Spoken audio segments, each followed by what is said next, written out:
Marshal? 'Cause I've been cussing your name for hours. What happened? Oh, not much.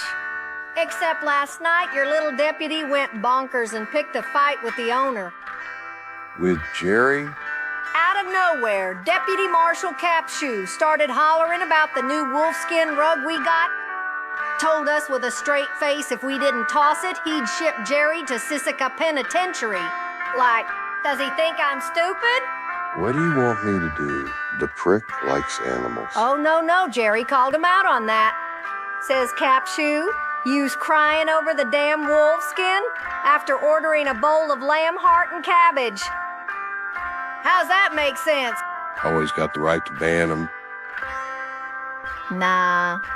Closest saloon from Van Horn is 70 miles. That'd be like shoving the poor boy off a cliff. At least a cliff has a bottom.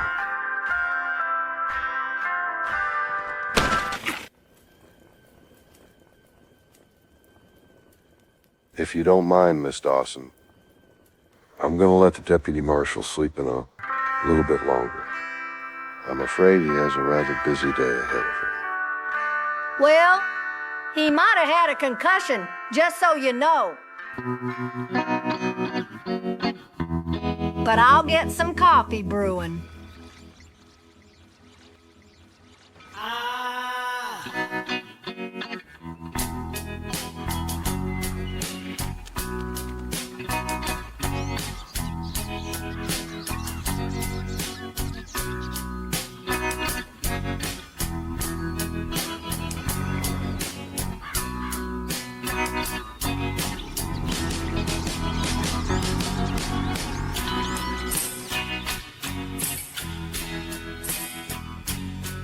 Marshal Dunn. How you been? How's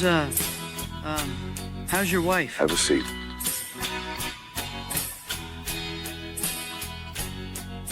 How you feeling these days? I'm feeling pretty good. Thank you, sir. Everyone out of the way! Baby needs his bottle! We need to have a talk about wolfskin rugs. Talk about...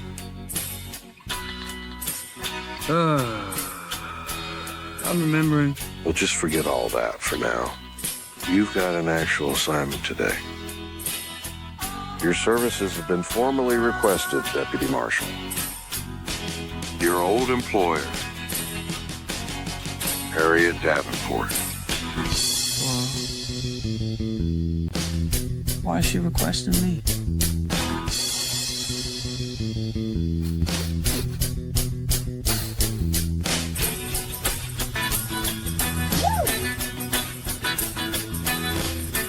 While Davenport's been kicking up dust over in Washington, one of her naturalists got locked up in St. Denis.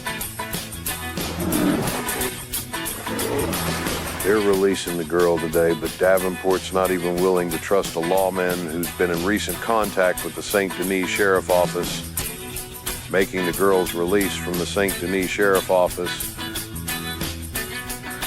a bit of a headache.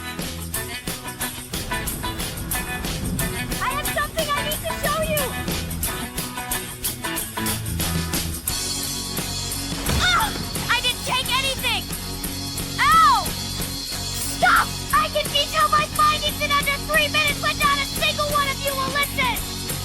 Please! Please.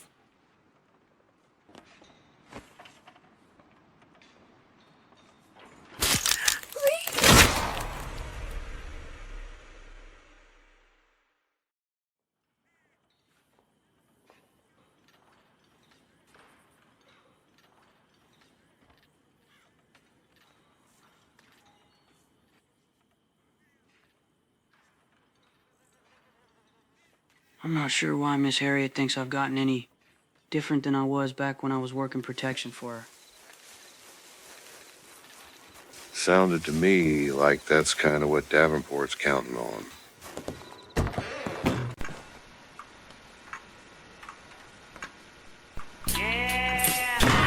So I hear Harriet Davenport wants to play with my stuffed animals. But there are so many critters out there, just waiting to find a home. For every dollar that I lose, Dead animals will die. I will snap this dog's neck in the name of Harriet Law! Go on top! Run home! I'm going nuts on everyone! No, stop!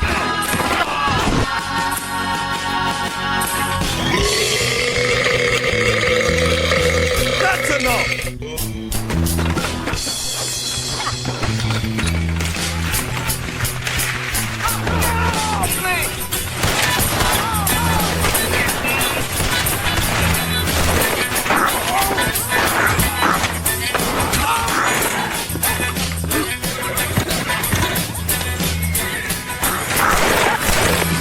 Perhaps you would find men like me more agreeable to converse and maybe disclose possibly pertinent information. We've presented something that even resembles self-respect. In fact, that would make your job easier, I'd imagine. Pertinent what? What information? Now, slow down! You withholding information from a federal deputy marshal? Huh? Please. What do you think you're doing?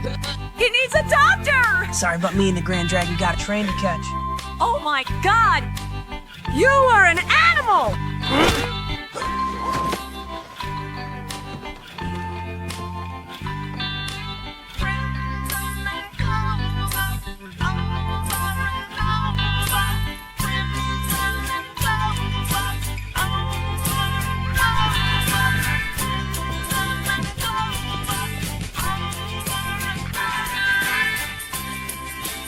Oh, fuck. 'Tis the Scarlet Prince sitting on his throne. Now, I want to say to you this. As someone who values the artistry one expresses through their trade, I consider you a top-tier enforcer. But I've always felt a little uneasy since you suddenly appeared in Bronte's inner circle. It was made very clear I was to never ask around about how this relationship came to be. But I've always wondered how such a young man found himself a direct channel to Bronte. A channel that apparently even I was not privy to. But I suppose there were always certain things Bronte kept close to his chest. You know, in dealing with his estate, I'm discovering new things about Angelo. Not to gossip about the dead, but in his cellar I find a collection of old maps with drawings of different animals, and they're all marked by these little symbols.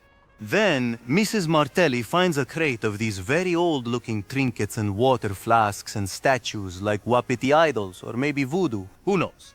It is unsettling for me to imagine a man I knew for so long had all these macabre things in his home and on his mind, yet kept it all to himself. I tell you though, what gave me the spooks is when my wife realized that every trinket or statue looked like the symbols on the maps. She believes Bronte had become obsessed. Except I don't think these are even treasure maps he was collecting. Did Bronte mention to you anything of this stuff in his cellar?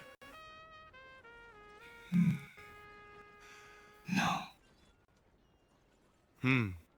Didn't think so. This is another example of why the boss should never let themselves become isolated. Now, I do not want to be the type of king that rules from way high up in his castle, no. I am the king that marches with his soldiers, who wakes up at dawn to bring coffee to the shipyard. This is why I need you to assure me that you appreciate the type of, how do you say, ecosystem that is necessary to keep Saint Denis alive. Mr. Martelli, you have my absolute assurance. Oh, he speaks after all, and it sounds like we are in agreement. You know, I could always force you to tell me your history with Bronte now that he is no longer with us. Though I like to think I have a bit more class than that. Anyway, professional jealousies aside, you have absolutely nothing to worry about. Guido Martelli does not believe in punishing people for their own success. So any arrangements and allowances you had with Bronte will be honored by me and by my people. And with that, I will leave you be. We shall be in touch, and to summarize my point like how the cowboy would say, just don't get too big for your boots. Buona caccia.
I'm noticing this feeling I've been getting whenever I'm down there.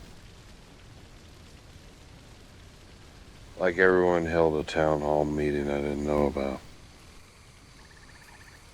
And all the community leaders across the state decided there'd be no further attempts of peaceful cohabitation.